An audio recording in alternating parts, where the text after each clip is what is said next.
As we continue our story today, we must first take another brief detour to answer a question that viewers may have about the medicinal whiskey exception included in the Volstead Act that I discussed in part 1 of the series. The reason for the exception is simple. In the period that the 18th Amendment was being ratified by the 48 states, a serious medical crisis was occurring in the United States between 1918 and early 1920. You may have heard of it, the Spanish flu.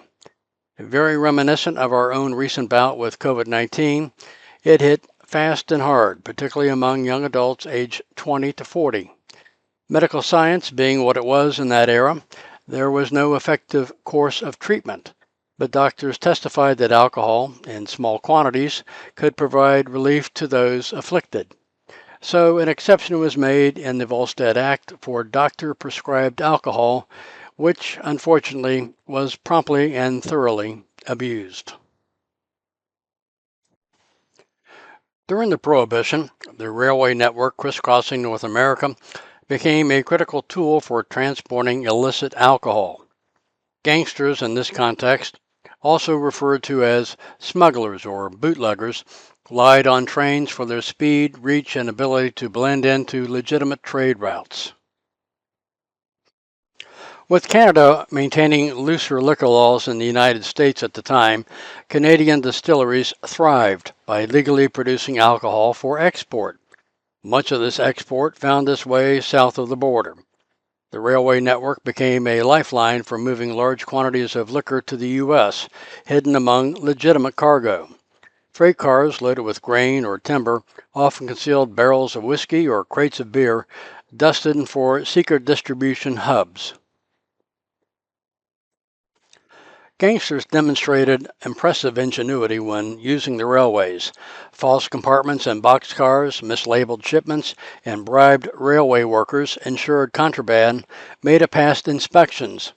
In some cases, gangsters even set up their own small rail lines to transport liquor from hidden distilleries to larger networks. Railway towns along the border, such as Windsor, Ontario, and St. Albans, Vermont, became hotspots for bootlegging activity. These towns were perfectly positioned for storing, repackaging, and redirecting alcohol shipments to avoid detection. The legendary Canadian bootlegger Rocco Perry sold to most U.S. gangsters, including Al Capone. Just as railways were essential to gangsters, they also became a focus for law enforcement. U.S. Custom agents were tasked with searching for suspicious shipments. U.S. Custom agents were poorly paid, making about $1,700 per year, equivalent to around $32,000 today. This led many custom agents to accept bribes. A very common method of bribery was the free night. Gangsters paid custom agents to be absent for a specified period of time on a specific night. During that time, smugglers could bring in large amounts of alcohol. Customs agents could also confiscate liquor from those who hadn't paid a bribe. They could also force a smuggler to pay them off for a high price, or they could sell the seized alcohol to other smugglers. A corrupt custom agent could also arrest uncooperative smugglers. This would make it appear as if they weren't crooked themselves. Another common method for illicit rail shipments included a gangster traveling to Canada and buying cases of liquor. The illicit cargo would then be repackaged into trunks or other disguises. Upon arrival in the U.S. by train at a border crossing, a cooperative U.S. Custom agent would bond or seal the cargo, after which further inspections was no longer necessary. Dropped off at a U.S. train station, the sealed cargo could be claimed by the smuggler, carried off, and sold. To this day, every January 17th, the anniversary of Prohibition in the United States, Canadians celebrate National Bootleggers Day, a nod to the daring and resourceful individuals who shaped the Prohibition era. By the mid-1920s, Prohibition had taken a far uglier turn. Al Capone had become an influential lieutenant in the Colosimo mob in Chicago, taking charge of the organization during 1925. Capone's best-known business ventures had been spawned by the enactment of Prohibition. The illegal brewing and distribution of beer and liquor were viewed as growth industries, along with the usual staples of illegal gambling, prostitution, loan sharking, and protection rackets. Capone's organization had operations throughout the U.S. and even developed interest in various legitimate businesses, cultivating influence with receptive public officials and labor unions. Capone had built a fearsome reputation in the ruthless gang rivalries of the period, struggling to acquire and retain racketeering rights to several areas of Chicago. That reputation grew as rival gangs were eliminated. The suburb of Cicero, Illinois, became in effect a fiefdom of the Capone mob. When the legal situation became heated in Chicago, Capone and his entourage would often show up suddenly at one of the various Chicago area train stations and buy up an entire Pullman sleeper car on a night train to Cleveland, Omaha, Kansas City, and as far south as Florida, where they would spend a week in luxury hotel suites under assumed names. Capone was eventually convicted on 5 counts of income tax evasion in October 1931. And was sentenced to 11 years in federal prison, fined $50,000 along with $215,000 plus interest due on his back taxes.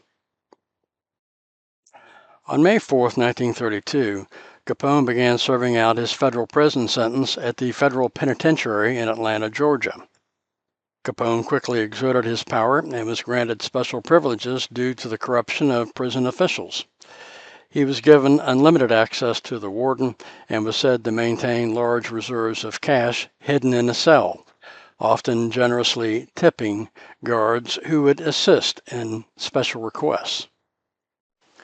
In 1934, United States Attorney General Homer Cummings, along with Sanford Bates, the head of the federal prisons, decided to set an example of Capone by sending him to a facility where he would no longer be able to leverage the system. Alcatraz, the newly opened federal maximum security prison, was the perfect answer to this problem. In August of 1934, without any notice, Capone was placed on a secure prison railroad car and sent on a journey, along with 52 other inmates, to Alcatraz. The train reached Martinez, California just before 6 a.m. on August 22, 1934, 3.5 days after it left Atlanta, Georgia. News of its arrival immediately set federal and local authorities on edge throughout the Bay District. It was assumed that either Richmond or Oakland would be made the point of transfer to Alcatraz. Staying a step ahead of the press and potential breakout conspirators, the prison authorities rerouted the heavily guarded train off the main line and sent it south to the little railroad town of Tiburon. There, the 3-car train, minus its locomotive, was rolled onto a railroad barge and towed to Alcatraz by tugboat. Not to be outdone, news reporters chartered boats of their own and shadowed the barge and train all the way to the island.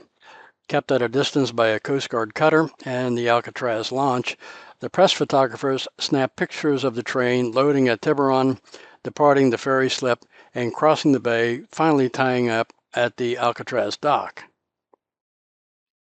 Once on the island, the federal marshals guarding the train turned over their human cargo, referred to in official documents as 53 crates of furniture, to the Alcatraz correctional officers. We can only imagine the physical and psychological condition of the inmates at the end of their cross-country, height of the August heat, chained to their seat train trip. Once off the barge, the island guards shackled the weary convicts together in a long line and began the march to the cell house on the summit. Guards armed with machine guns lined the route.